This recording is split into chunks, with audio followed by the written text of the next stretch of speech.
retirement is not a game of precision. It's a practice of constant adjustment.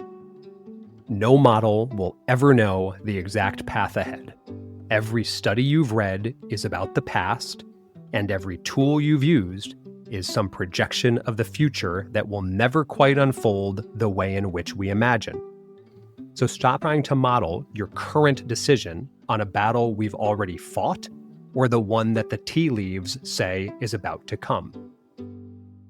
Hello, friends. This is Tyler Gardner welcoming you to another episode of your Money Guide on the Side, where it is my job to simplify what seems complex, add nuance to what seems simple, and learn from and alongside some of the brightest minds in money, finance, and investing.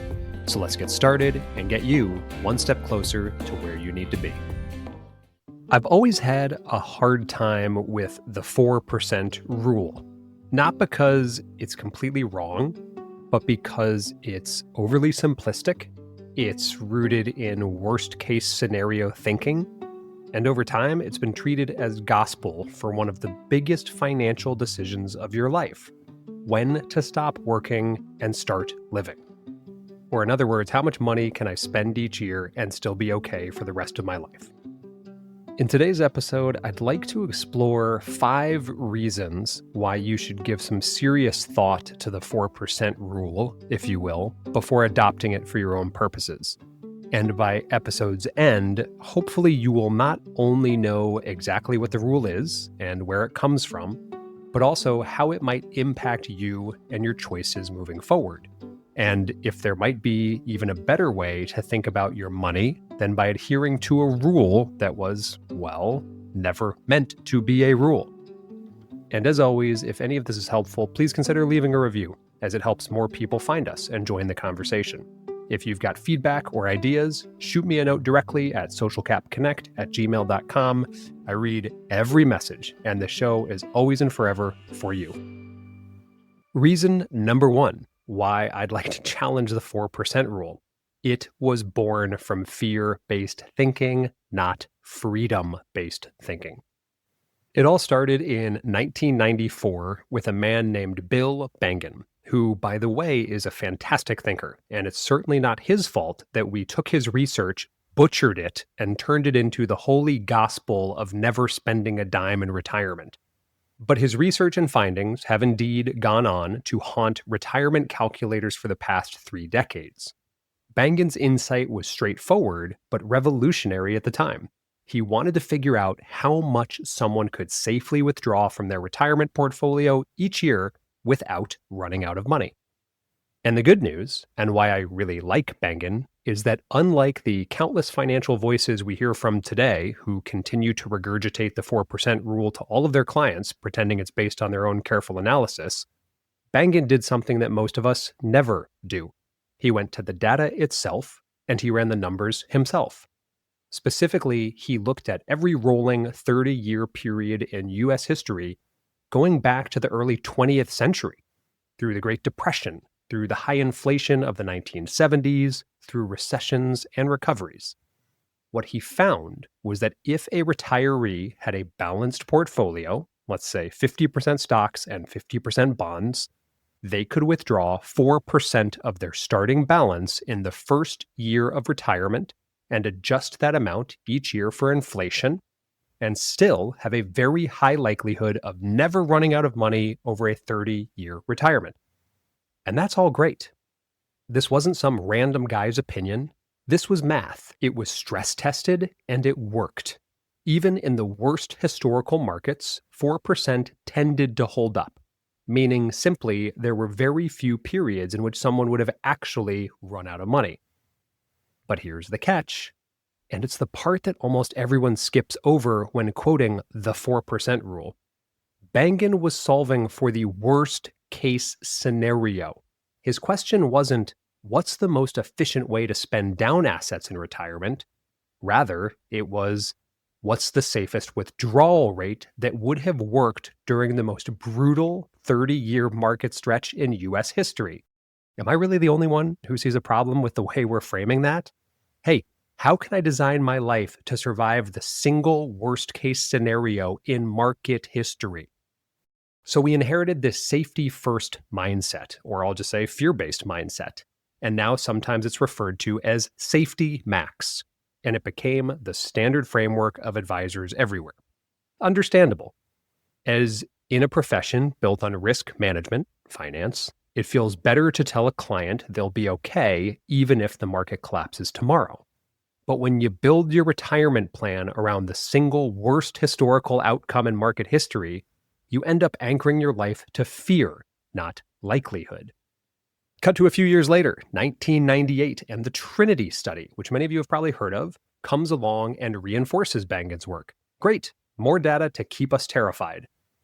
Professors from Trinity University, Cooley, Hubbard, and Waltz, ran their own analysis on different stock bond allocations and withdrawal rates over 15, 20, 25, and 30-year time horizons. And again, 4% rule passed with flying colors. If you had a 75 stocks, 25 bonds split portfolio, you'd be safe 96% of the time.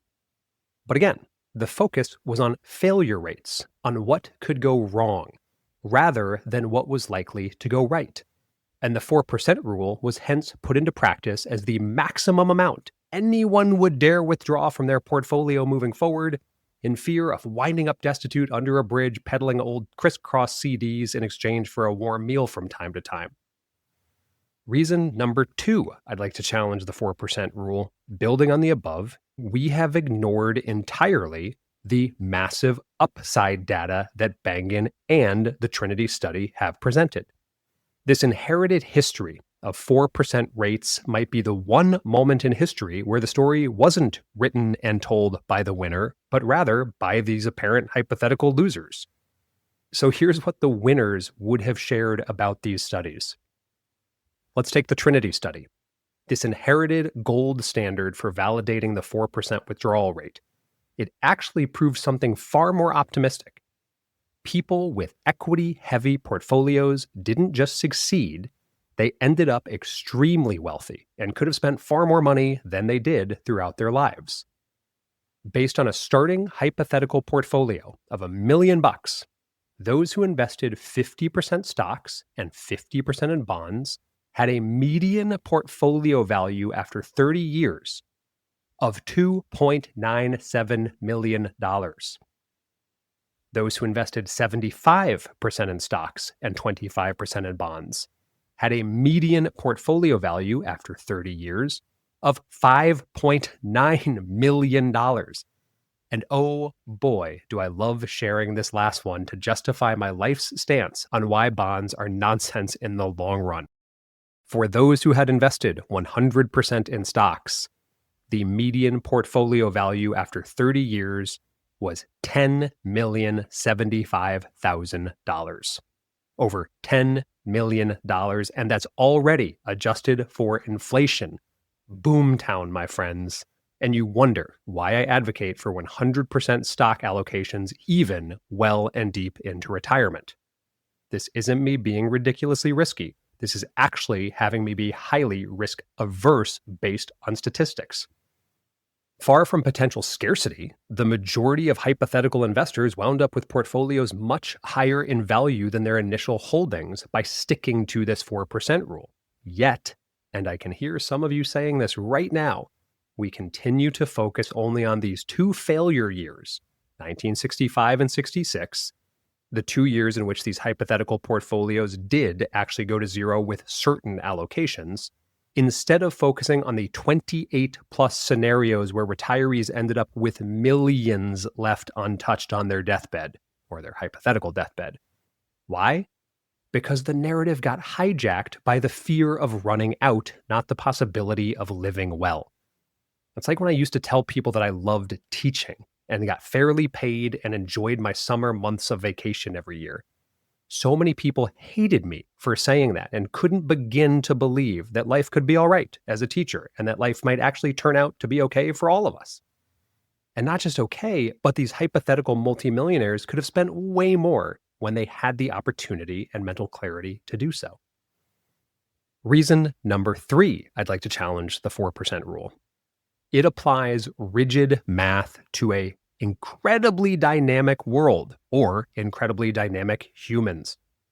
one other thing we rarely talk about with the 4% rule. In those 1965 and 1966 failure cases, you need to keep in mind a couple things here. Yeah, the market struggled and inflation soared. Yeah, it was a crappy time to invest. Yet, these hypothetical test case retirees kept blindly withdrawing 4% each year no matter what. In other words, these automatons were apparently very good at following this rule from one year to the next, even when their portfolio and the market was tanking. That's not real. That's not how we'd respond. Rules imply rigidity. They imply enforcement. Rules are for board games and tax courts and kindergartners with sticky hands at day's end before they head home and leave a trail of the class's collective mucus throughout the house. Sorry, that was probably an overly aggressive image. I could have softened that one. But retirement's real life, and it's messy, no matter how much we want to make it completely clear from chaos. It's emotional, it's shifting, it's dynamic. It certainly doesn't follow a straight line, and it definitely doesn't follow a single number carved in stone. And yet, we continue to call this thing the 4% rule, not the 4% framework, not the 4% starting point, a rule. As if we would turn to one another and say, well, Frank, I know I can live on less, or I know I need to live on more. But you know what, buddy? 4% is 4%. Got to stick to it, or I'm doomed to be selling those crisscross CDs under the bridge. This language alone does something subtle and damaging. It makes us feel like deviation is failure, like any variation up or down is reckless. As an example, seriously, just propose to any financial advisor these days that you might consider withdrawing 6% from your portfolio, and it will be as if you just questioned the godlike stature of the golden doodle in the hierarchy of our canine friends. Sacrilege, pure sacrilege. The truth, as we have seen, is that this so-called rule was never meant to be a rule in the first place. Bangan himself has said repeatedly that his original work was designed as a guidepost, a safe starting withdrawal rate based on historical backtesting, not a permanent prescription. In an interview with Morningstar, he says, "I never intended it to be a rule. I just found that 4% worked across the worst-case historical scenarios, but people started treating it as gospel." That's like me saying, "Hey, honey, I found if I don't go down to the store, I'm less likely to get hit by a car." Yeah, that doesn't mean we should now adopt a don't go to the store rule, especially if the majority of the time I go, not only am I fine, but I come home with Ben & Jerry's and Hetty Topper. Delicious, amazing, and I win. What began as an ultra-conservative benchmark has now morphed into sacred doctrine and, honestly, dangerous doctrine. And this framing shapes our behavior. It creates a generation of financially successful people who have won the game but still refuse to leave the table. I talk about this all the time in my social content. According to a 2022 Schwab Modern Wealth survey, 63% of retirees with over $1 million in assets say they're afraid of running out of money. And I get it. How could you not be afraid of running out of money if all you hear about is the 4% rule and the scenarios where people just ran out? Even though very few ever do, and most wind up with more money than they started with. Life is not a Monte Carlo simulation. It doesn't unfold in neat little 12-month windows of 4% adjusted for CPI. Some years, you'll spend more. You're going to travel, you're going to give, and you're going to live. Other years, you're going to spend less, either because of frugality, caution, or you're just tired and want to stay home, or because you realize that some of the best moments in life are actually the simplest ones that tend to cost next to nothing. The real question isn't, are you following the rule? It's, are you making the most of your time and resources in balance over time? So yes, it's worth knowing the math and learning the probabilities, but it's also worth appreciating that the actual math suggests we have a very high likelihood of being not just fine, but financially free for the remainder of our retirement. The fourth reason I would like to challenge this 4% rule, and this is a big one for me, the fact that you'll be safe does not mean you'll be okay. Even more so, it does not mean you'll be as financially free as you'd like. What do I mean by that?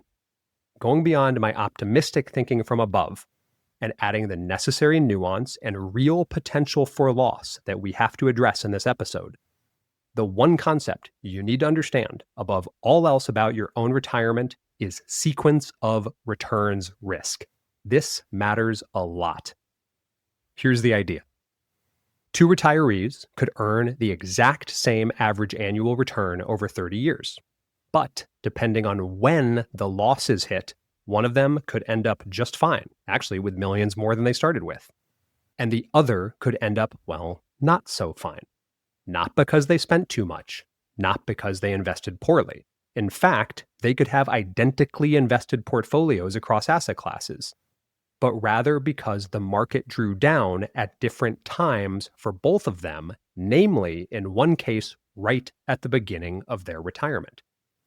To illustrate why this concept matters so much and how it impacts our consideration of the 4% rule, I ran some numbers myself.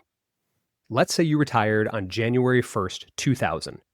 Congratulations, you just quit your job and walked directly into the dot-com crash, followed closely by the Great Financial Crisis, and then topped off with a global pandemic.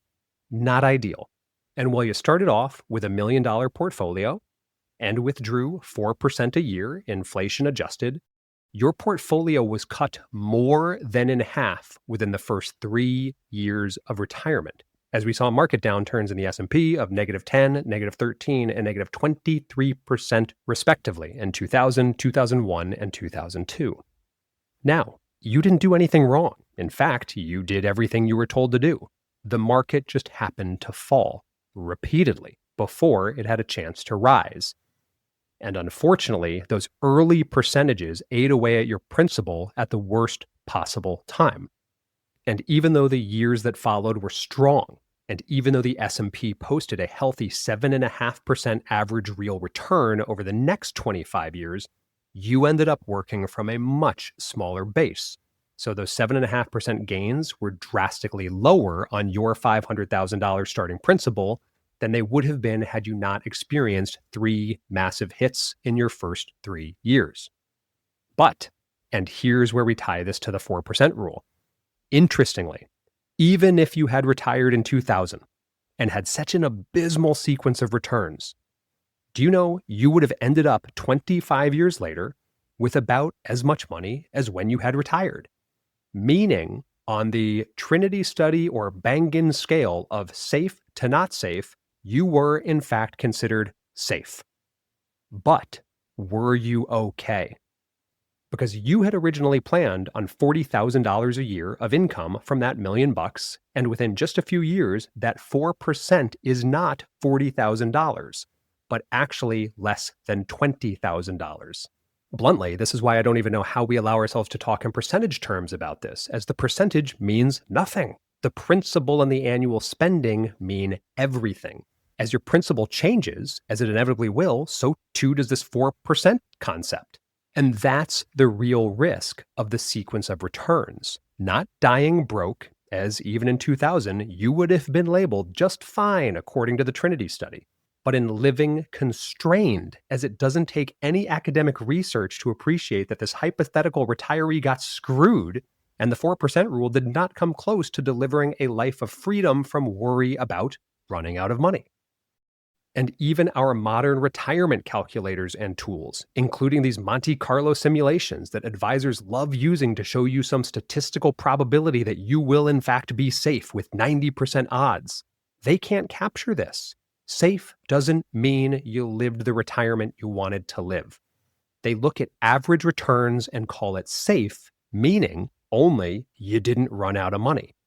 And when this sequence is wrong, that damage is front-loaded and it sticks. This is why timing matters more than math. And it's why retirees in their early years should think not just about averages, but about buffers. What accounts do you have in place to protect against the very scenario we just explored?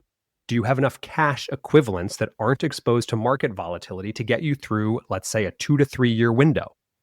If not, that's way more of a priority than coming up with some magic number from which 4% ultimately might leave you withdrawing $20K a year for your very survival. So here's the solution. And I'm going to propose we do something a little crazy, a little different. Each year, we're going to pick our heads up and look at our portfolio and look at the markets. Let's say the market just suffered a 20% loss from which it's not recovering too well, and we were planning to retire.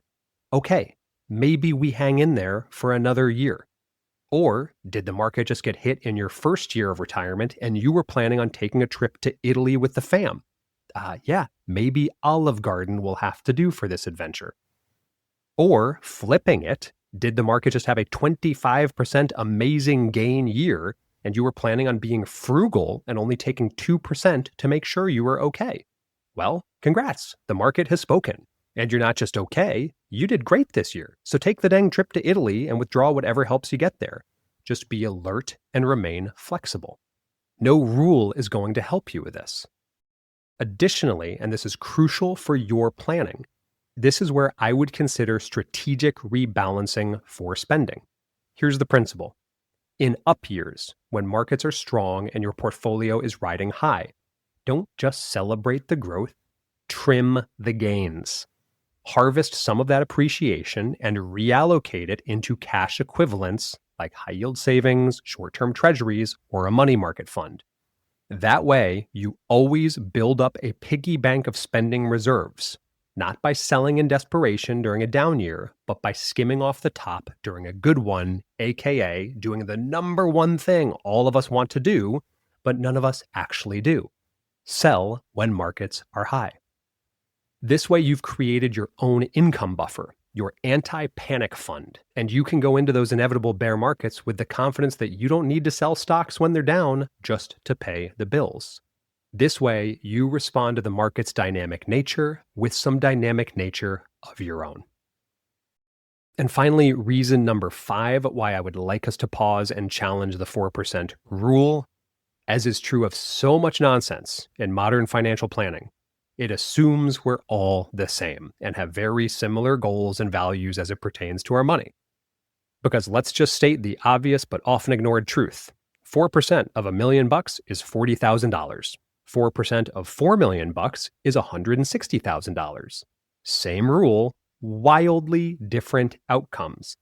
This is where portfolio size matters way more than withdrawal percentages. Not for bragging rights, but because a larger portfolio gives you more flexibility, margin, and choice.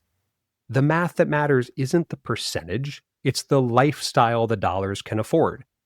Personally, I can be fine living off of about $60,000 a year in Vermont, as most of it goes to buying my dog food for 200 pounds of hound. So for me, my magic number is much smaller than someone else's.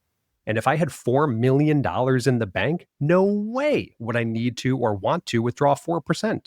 So the real conversation isn't about whether you can safely withdraw 3.8 or 4.1% in retirement. It's about what you actually need and whether you've built enough margin to live that life comfortably through the volatility, through the inflation, through the healthcare shocks, and everything else life throws your way. Namely, do you have that risk-off allocation to protect your portfolio and your peace of mind during the down years? Too many people fixate on the precision of the rule without ever asking the bigger questions. What am I actually using this money for? Do I need to spend all this money? How much joy is it even bringing me each year, and am I spending it in the right place? This is also where asset allocation comes into play, because one of the most overlooked conclusions of the Trinity Study, and confirmed by tons of follow-up research, including my own fun research, is that more equities actually increase the likelihood of success. I've said this so many times, especially over longer time horizons, even though we're told by traditional finance voices to decrease equity exposure, stocks, and increase fixed income, bonds, as we age. That is simply regurgitated, misguided information because, again, there's no one size fits all. And if I retire with $250,000, I'll have a pretty hard time affording the lifestyle I want by overinvesting in fixed income, according to some archaic formula. I'll need way more growth than the person that retires with $4 million. That person could put it all in money markets and typically be fine for the rest of their lives. That's the privilege of wealth. All of the academic research supports your continued exposure to growth assets over fixed income assets to make it through the toughest markets we've faced, not the other way around. Remember, the Trinity Study found that the 75-25 portfolio had higher success rates than a 50-50 mix. And recall, the median ending value of the 100% stock portfolio was over $10 million versus just 2.9 for the bonds. Again, this depends on you. It depends on your risk tolerance. It depends on what you want to live off of each year. So stop adhering to rules that might work for others and stop listening to me for all intents and purposes. Decide what works for you and disregard some hypothetical test cases that existed in an empirical vacuum. So, after all that, where do we stand? The 4% rule is not wrong, it's just misunderstood. It was built to survive the worst cases in history, not to guide the best of your future. And when we turn it into gospel, we don't protect people. We shrink their lives and their options. So here's what I want you to take from this episode. Retirement is not a game of precision. It's a practice of constant adjustment. No model will ever know the exact path ahead. Every study you've read is about the past, and every tool you've used is some projection of the future that will never quite unfold the way in which we imagine. So stop trying to model your current decision on a battle we've already fought or the one that the tea leaves say is about to come. Instead, choose to be dynamic, flexible, and responsive to market movements. And if you're lucky enough to build a big enough base in your lifetime, and this is why investing when we're young matters so much, then we're given the privilege to forget about the concept of 4% altogether. We can spend with joy, we can give with purpose, and we can live with the freedom we have worked so hard to achieve. Thanks for tuning in to your Money Guide on the Side. If you enjoyed today's episode, be sure to visit my website at tylergardner.com for even more helpful resources and insights. And if you are interested in receiving some quick and actionable guidance each week, don't forget to sign up for my weekly newsletter, where each Sunday I share 3 actionable financial ideas to help you take control of your money and investments. You can find the sign-up link on my website, tylergardner.com, or on any of my socials at socialcapofficial. Until next time, I'm Tyler Gardner, your money guide on the side, and I truly hope this episode got you one step closer to where you need to be.